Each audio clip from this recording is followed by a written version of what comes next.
Alô, galera ligada no De Olho no Jogo, uma ótima segunda-feira, uma ótima semana a todos vocês, mas estamos aqui para falar sobre a decisão do Coritiba, que na sexta-feira pegou todo mundo de surpresa, aproximadamente 1h30 antes do jogo do Brasil contra a Croácia. O Coxa publicou nas redes sociais e no site oficial uma nota comunicando o desligamento de Guto Ferreira. Logo na sequência, a Nádia Mauad, do GE. Globo, já trouxe que Antônio Oliveira deve ser o substituto. Decisão acertada do Coritiba? Valeria a pena manter Guto Ferreira? O timing foi correto? A partir de agora, tudo isso aqui no De Olho no Jogo.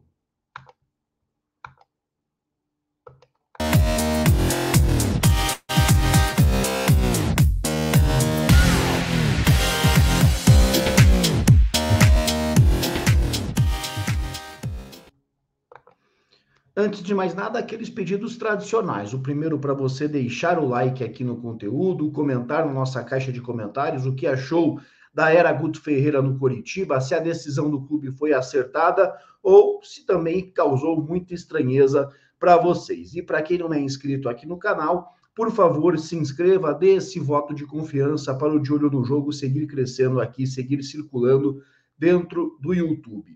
Para falar do Guto Ferreira, vamos começar primeiro com os números do treinador no comando do Coxa. 16 jogos disputados, 6 vitórias, 2 empates e 8 derrotas. O principal objetivo, a fuga do rebaixamento, a permanência na elite, foi alcançado, foi atingido com rodadas de antecedência. O Coritiba entrou em campo nos 2 últimos jogos, já sem ali a faca no pescoço, já tranquilo, sem risco de queda.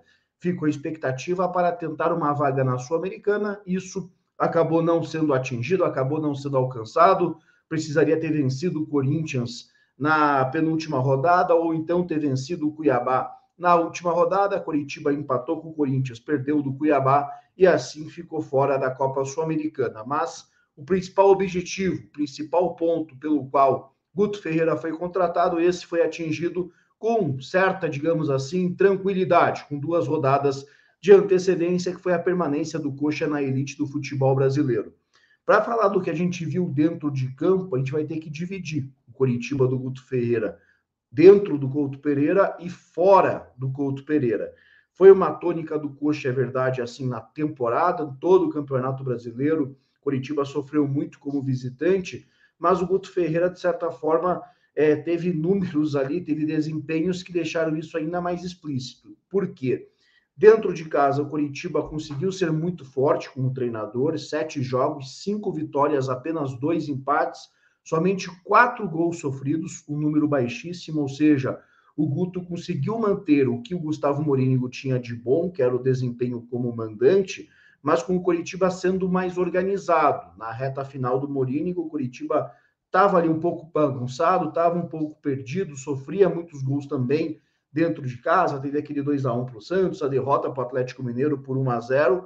O Guto conseguiu consertar ali o sistema defensivo do Coritiba, não ficou mais tão exposto no Couto Pereira e conseguiu encontrar um ataque ali com Aleph Manga, Fabrício Daniel, já sem Igor Paixão, que conseguiu dar uma resposta positiva para o Coritiba, além, é claro, do principal mérito, talvez o encaixe ali do Jesus Trindade, do Bruno Gomes. No meio de campo do Coritiba foram peças ali bastante importantes do treinador aí nessa fase no Coritiba. Um período curto, é verdade, mas bastante importante, conseguiu a permanência, muito por conta do fator Couto Pereira. E aí contou, é claro, com o goleiro Gabriel, que não estava ainda à disposição do Morínigo, foi uma peça-chave.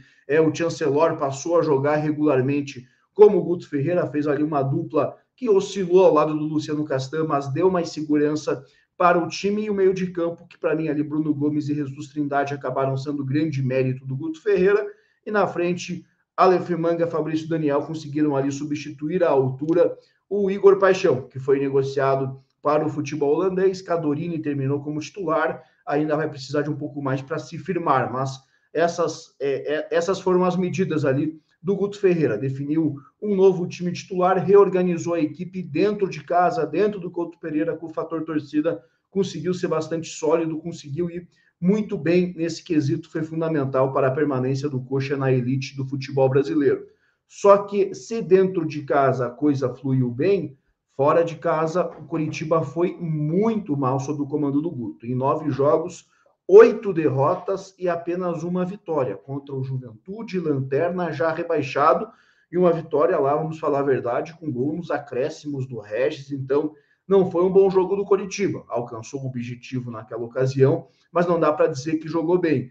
E aí o ponto mais maluco de todos é que, se em casa o Coritiba foi muito organizado, especialmente defensivamente, com apenas 4 gols sofridos, fora de casa, nesse mesmo recorde com o Guto Ferreira, a zaga foi uma bagunça. 24 gols sofridos no total.